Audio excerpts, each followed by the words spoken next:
akordiņu. Jā.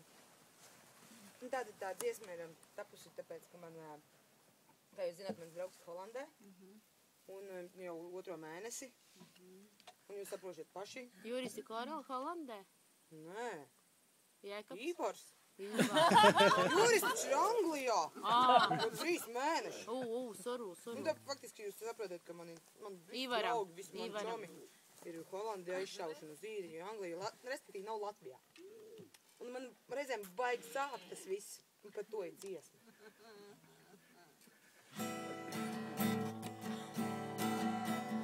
Veči!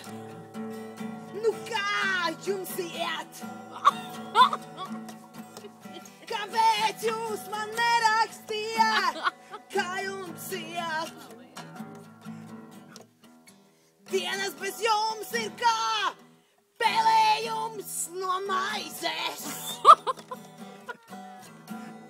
Jūs man sagādājat ciešās sāpes un raizes.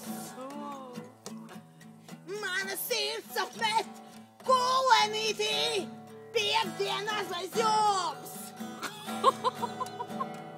Jo ar jums katra diena bija kā īpašs notikums.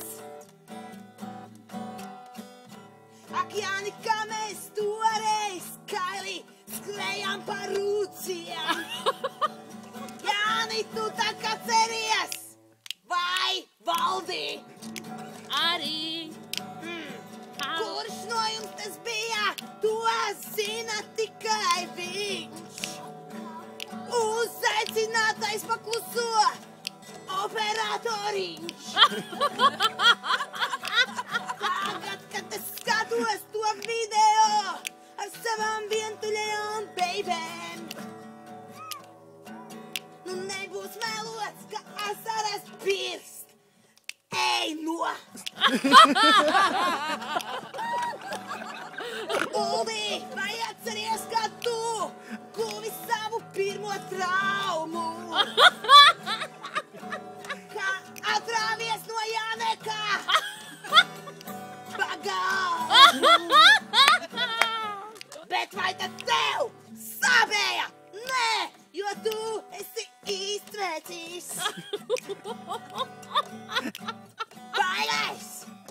Un vēlreiz baigais vecīs! Oh, yeah! Mārtiņ! Tava draudzene tev sūtā bučās! Es nesaprotu, kad tu tiksi vaļā no tās sūčkās!